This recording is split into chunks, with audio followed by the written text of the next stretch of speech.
y bienvenidos a la ciencia del éter. Esta vez voy a abordar el tema de estos drones misteriosos que están sobrevolando ya desde hace un tiempo lo que es Estados Unidos, Inglaterra, Alemania y varias partes del mundo, pero sobre todo se concentra más, digamos, en la zona de Estados Unidos, como la zona de New Jersey, etcétera. Y voy a ver de dónde puede ser ese posible origen de esos drones o supuestos drones, ya desde una fecha sorprendentemente más antigua. Ese tema creo que no lo ha abordado desde el punto de vista que lo voy a abordar yo, y quiero que me tengan un poquito de paciencia, que todo va a estar desglosado hasta el final del vídeo y vamos a ver si es posible esta posibilidad de este origen de estos drones. Así que vamos allá. Bueno, la gente que ya tiene cierta edad y que le gusta un poquito la historia se acordará que en la Segunda Guerra Mundial el bando aliado ya era a finales como de la Segunda Guerra Mundial, y a veces también en lo que es la Guerra del Pacífico de Estados Unidos y Japón, los pilotos veían unos objetos brillantes en forma de esfera brillante que ellos mismos le llamaron como los Foo Fighters. Como se ven aquí en la imagen, en blanco y negro, no es de muy buena calidad, pero es lo que había en esa época. Esas bolitas aparecían de repente, seguían la aeronave y parece que no hacían nada en especial, no era algo como un peligro bélico, y muchos pilotos se sorprendían de que no sabía cuál era este origen, pero decían que los estaban como siguiendo gran parte del vuelo. Bueno, estos Foo Fighters, como he dicho antes, son como una forma como de esferitas, parecidas a los drones que se ven ahora, pero no me voy a quedar solo ahí. Bien, hay un libro poco conocido de un autor estadounidense llamado Henry Stevens, que escribió este libro, The Hitler Flying Saucers, con esta portada así llamativa. Esta portada no la ha escrito ningún alemán, no lo ha escrito nadie que sea simpatizante de ese tipo de ideologías, lo escribió un estadounidense que le gusta la investigación y fue un poco más allá que los historiadores convencionales. Bien, y en un capítulo concreto habla sobre estos Foo Fighters y lo que pueden ser. Y en un momento de su investigación quiso hacer como un escrito, una petición al gobierno de Estados Unidos para que qué información tenía sobre estos Foo Fighters, de estos avistamientos que tenían los pilotos. La contestación era de que el gobierno no sabe nada de eso, y como que si nunca hubiera oído hablar de este tema. Posteriormente le vino como un mensaje a este autor de que un mensaje filtrado, como que le comentaban de que el tema de los Foo Fighters no estaba catalogado con ese nombre, sino que lo tenían catalogado con otro nombre. Ese otro nombre se llamaba los Foo Bombs, así, Foo Bombs. Y entonces, con este nombre sí le contestó el gobierno de Estados Unidos que sí tenían algún documento que hacía referencia a esta nomenclatura, como este documento que hay aquí, que se ve un poco como de mala calidad, pero es lo que hay en la página del libro, que según está sacado de un microfilm de la época, donde pone en el apartado 6 otras armas, pone ahí en pequeñito Foo Bombs, y un poco más arriba pone lo de la bomba V2.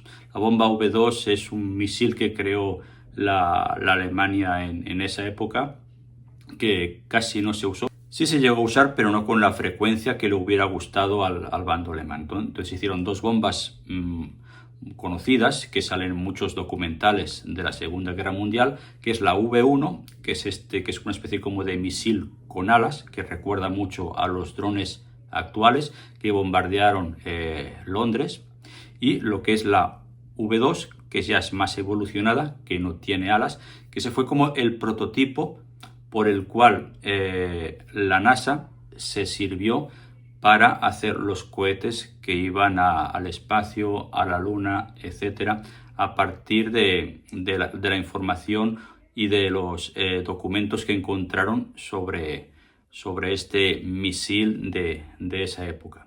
Entonces ahí este autor se dio cuenta de que sí, de que el gobierno estadounidense sí tenía como informes, sí sabía de qué iba, de que estas esferitas se llamaban así, Fu-bombs. Y ahora vamos a ver de qué se trata estas esferitas, qué es lo que contenían y qué se pretendía hacer con estas esferas.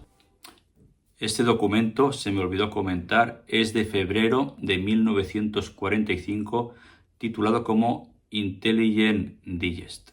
Bueno, ahí queda ese documento de ese año 1945. Pero ahora vamos a lo que íbamos.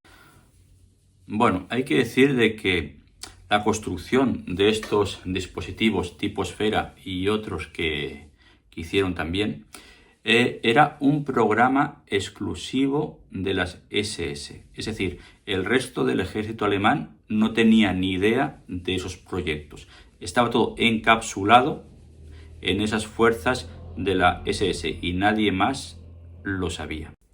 Y averiguó de que ese tipo de proyectos, una parte se realizaban en la zona de la Selva Negra de Alemania y otra en Austria, cerca de las dependencias de la BMW. Bien, entonces lo que eran estas esferas decían que eran controladas en radiofrecuencia, eran teledirigidas, y lo que hacían es que cuando se acercaban a una aeronave, desprendían un gas.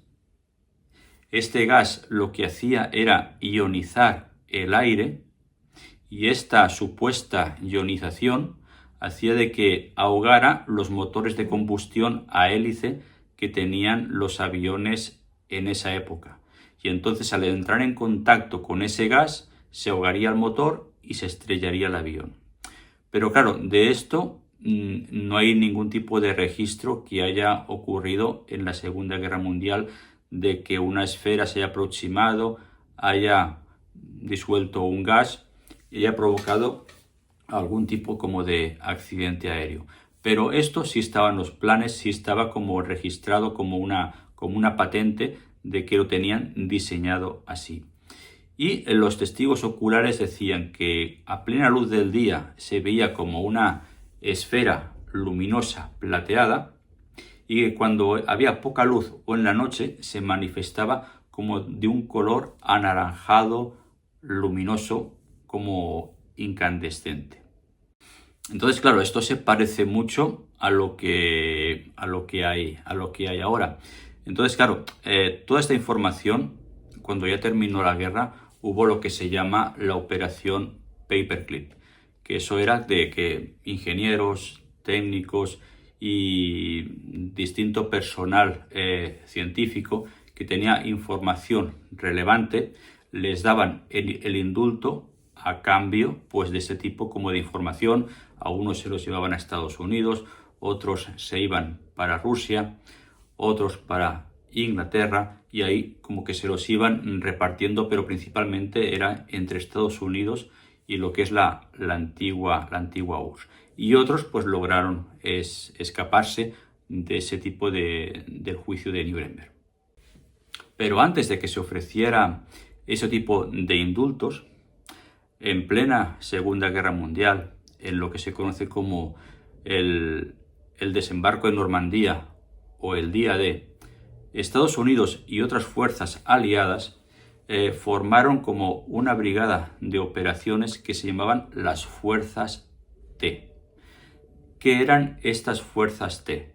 Estas Fuerzas T se dedicaban, eran como voluntarios de empresas privadas estadounidenses, algunas británicas, pero en mayor parte eran estadounidenses, que se ofrecían a ir a fábricas para agarrar información, patentes y todo lo que era la ciencia alemana, que estaba como muy sobrevalorada y la tenían como la élite en la ciencia en ese tiempo, y querían adquirir todo ese conocimiento que pudieran de todas las fábricas que se iban encontrando por el camino para apoderarse de esos archivos y esos documentos. Así que, aparte de los soldados que se ven ahí en el desembarco, también estaban estas fuerzas T, que su misión era coger información de la industria militar alemana.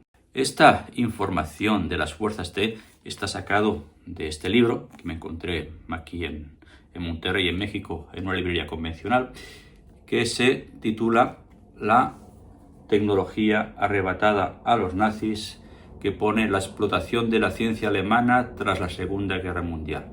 Es un autor estadounidense llamado Douglas O'Regan, y hace como una investigación, casi es un libro como de estadística de lo que hicieron pues los estadounidenses, los ingleses, los franceses y la antigua URSS con estas fuerzas T, que cada uno le llamó a su manera, pero en general Estados Unidos les llamó fuerzas T, que tenían la misión pues de conseguir información al precio que sea de todas estas patentes y cómo lo hacían para fabricar esa tecnología que era superior al resto del mundo. Básicamente eran operarios civiles, no tenían ningún tipo de preparación militar, que se colaron también en el desembarco de Normandía o el día D. Y entonces tenían la orden de informar al gobierno de Estados Unidos de todos los documentos, patentes y dispositivos que veían interesantes para pasárselos al gobierno. Pero claro, esta gente era trabajadora de empresas privadas. Mayoritariamente eran empresas químicas, porque la industria química era la que más interés tenía en conseguir estas nuevas investigaciones, estas patentes, para poderlas apoderarse a ellas y desarrollarlas luego en Estados Unidos. Y entonces lo que hacían estos operarios es que cuando encontraban algo interesante, no se lo informaban al gobierno de Estados Unidos y se lo informaban directamente a sus empresas privadas, que era, pues lógicamente, quien les pagaban el sueldo. Luego, cuando Estados Unidos se enteró de esto, pues los retiró de este tipo de misiones y encargó a funcionarios del gobierno para que hicieran esta misión, y entonces ahí sí ya el gobierno de Estados Unidos ya consiguió información de primera mano. Pero de mientras, pues todos esos operarios privados pues ya mandaron toda la información a estas industrias, a veces que eran farmacéuticas, químicas o metaleras, que tenían este gran interés de adquirir esa información y luego la desarrollarían más tarde como propias, como si fuera un invento de ellos, pues todas estas mejoras que, curiosamente, hubo un boom después de la Segunda Guerra Mundial, que hubo un montón como de inventos que salieron así de forma esporádica. Pues bien, salieron de este tipo como de operación, que era como una competencia, porque cada país tenía sus propios operarios y era como una guerra para ver quién llegaba primero, si los franceses, los ingleses, los americanos, los rusos, y tenían como una motivación para llegar uno primero antes que otros para arrebatar este tipo de documentos. Y uno de los documentos que se apropiaron pues era lo que he dicho antes, de estas esferitas luminosas, ese proyecto de estas esferas luminosas que ahora les llamamos drones, que tenían esta función pues de emitir una serie de gases para ahogar los motores de los aviones, que les llamaron en su momento las bombas Fu o Fu Bomb en vez de Foo Fighter, que era el nombre que le habían dado los pilotos estadounidenses cuando veían este tipo como de esferas luminosas. Y bien, y entonces en la actualidad, pero claro, esto fue en los años 40. Esa tecnología ya estaba diseñada, aunque a la práctica a lo mejor no funcionara o no funcionara bien, ya estaba diseñado en los años 40. Ahora estamos en el 2025. Han pasado un montón de años para que esa tecnología se pueda perfeccionar y a saber qué país en la actualidad tiene esa información. En los años 40 la tenía Estados Unidos, está claro, porque está ahí en los archivos. Pero al cabo de los años, con el espionaje industrial que hay en la actualidad, tranquilamente China, Rusia y otros países de la competencia también han podido como absorber este tipo de tecnología, quedársela y luego experimentar por su cuenta, y luego cuando lo ves, pues dice la gente es un ovni. Pero no es un ovni, es una tecnología creada aquí en la Tierra. Entonces ahora, digamos que el interrogante es qué industria, qué país o qué fuerza es el que está enviando estas esferas, sobre todo en lo que es Estados Unidos y en algunos otros países. Eso espero que cuando salga la información, a ver qué información suelta y si coincide o no con lo que estoy diciendo aquí en este canal. Así que bueno, espero que os haya gustado esta pequeña historia para saber el origen de estas esferitas voladoras. No se trata de nada del espacio exterior, es un invento 100% terrestre. Lo que no se sabe actualmente es quién es el que tiene pues el poder tecnológico para poderlo desarrollar y experimentarlo de forma abierta, como ha pasado en estos últimos meses. Y aquí me despido y nos vemos en otro capítulo de la ciencia del éter. Hasta pronto.